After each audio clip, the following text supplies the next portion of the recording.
Hello viewers, welcome to IT System Admin and Information Technology Learning Tutorial channel for you.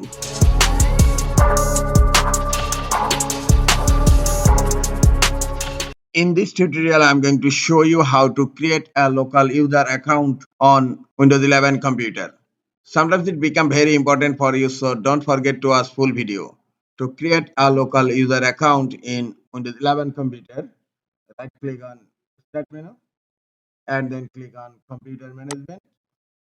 Here you will find the local users and groups, find it and then click on users.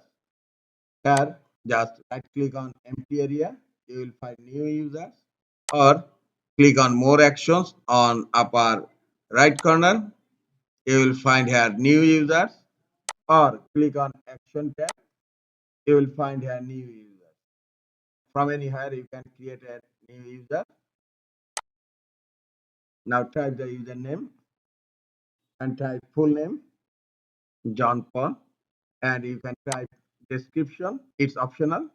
Now type the password and type the confirm password, and here you will find the four options, and by default user must change password at next login is set.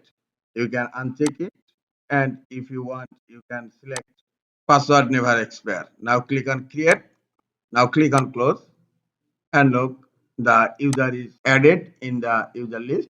This is the easiest way to create a local user account on Windows 11 computer. This is all for today. Hope this tutorial is helpful for you. Keep watching for next tutorial. Thank you very much.